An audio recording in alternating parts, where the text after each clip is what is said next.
Siapa yang ada di rumah, kali ini kita akan menjawab pertanyaan yang sudah masuk ke media sosial Islam itu Indah. Di segmen Tanya Dong Ustadz. Kami semua tanya dong Ustadz. Alhamdulillahirrabbilalamin. Senang banget loh, udah banyak jamaah yang berpartisipasi nih, mengirimkan pertanyaannya nih.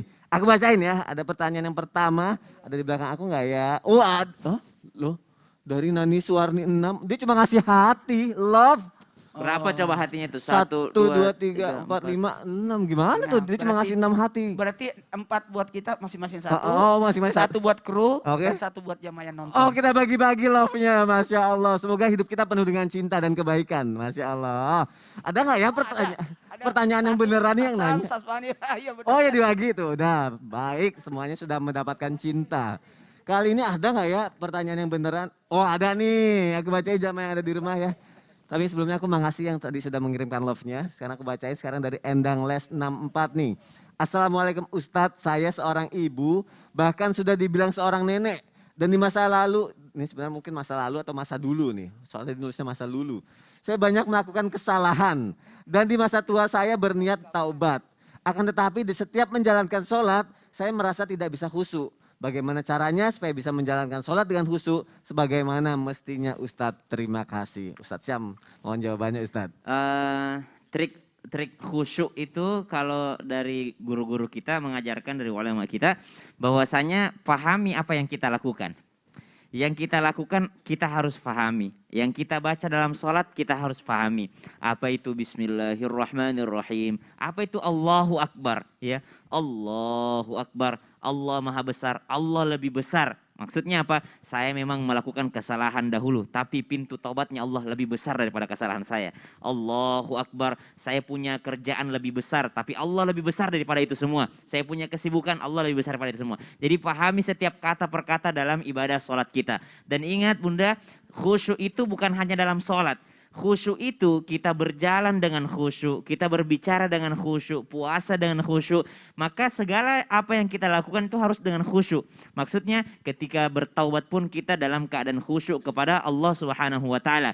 Khusyuk juga dalam Al-Qur'an disebutkan, "Lau anzalna hadzal Qur'ana 'ala jabalin la ra'aitahu khashi'an mutasaddian min khasyatillah." Ada khasyi'an mutasaddi'an. Gunung itu menjadi khusyuk. Apa maksudnya khusyuk di sini? Khusyuk itu artinya rileks. Jadi rileks ketika Bunda mau beribadah, ketika Bunda mau sholat, rilekskan diri, rilekskan pikiran. Jangan dalam keadaan terburu-buru, jangan dalam keadaan terdesak atau sisa-sisa waktu. Itu nggak rileks akhirnya. Jadi rileks dan pahami. Masya Allah, rileks dan pahami ya jamaah yang ada di rumah. Semoga terjawab ya. Pertanyaan selanjutnya. Kita lihat di belakang saya ada pertanyaan dari siapa lagi. Dari Laga Keras nih. Assalamualaikum Pak Ustadz. Saya mau tanya, saya bingung saat taubat itu terkadang ada rasa kalau saya merasa sangat kotor. Sehingga membuat saya berpikiran kalau taubat saya belum cukup. Apa yang semestinya saya lakukan Pak? Ustadz Maulana mohon jawabannya Ustadz. Sebelumnya saya ucapkan selamat orang yang mengaku bahwa dosanya ada, bagus. Ya. Yang bahaya itu orang yang tidak mengaku punya dosa.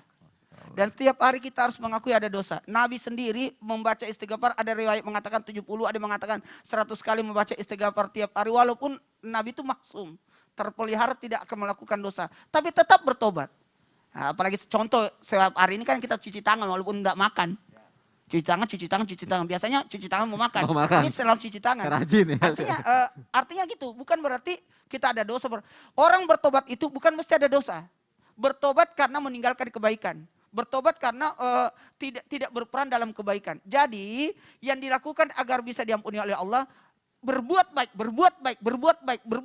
Karena kita tidak tahu apakah, jangan juga ini juga maaf ya saya harus sampaikan ini. Ada orang mengaku puas dengan ibadahnya, salah. Karena belum tentu ibadah kita diterima. Nah, kemudian salat 5 waktu, kemudian banyak berzikir, banyak berpuasa. Orang yang berpuasa itu merasa dekat dengan Allah. Jadi saya ulangi, usahakan banyak berbuat baik dan jangan kira bahwa perbuatan kita itu diterima. Karena itu banyak tahapannya. Sah tidak, diterima tidak, bertahan tidak. Kan bisa jadi runtuh, bisa jadi diambil orang. Kan ada orang bangkrut dan sebagian dalam al-ibadah. Karena gara-gara menyakiti hati orang sehingga amal ibadahnya diambil orang. Apalagi salat 5 waktu. Itu jaga, karena itu yang pertama diperiksa. Kemudian zikirnya, banyak berpuasa dan paling hebat adalah kalau bisa kita lakukan kalau kita mau berdamai minta ampun sama Allah, salah sunat tawah khusus itu. Masya Allah, terima kasih Ustadz Maulana untuk penjelasannya. Kayaknya udah lengkap banget dijelasin dan insya Allah langsung kita praktekkan jamaah yang ada di rumah. Aku cuma mau ngingetin si jamaah jangan kemana-mana nih, karena nanti kita akan menjawab lagi pertanyaan yang udah masuk ke media sosial Islam itu Indah. Siapa tahu ada pertanyaan dari jamaah yang akan dibacain. Sekarang aku nanya dulu sama Ustadz Bani sebelum selesai. Tadi udah dijelaskan tata cara bertaubat Ustadz Bani, tata cara istiqomah juga. Nah amalannya ada nggak biar taubat kita diterima?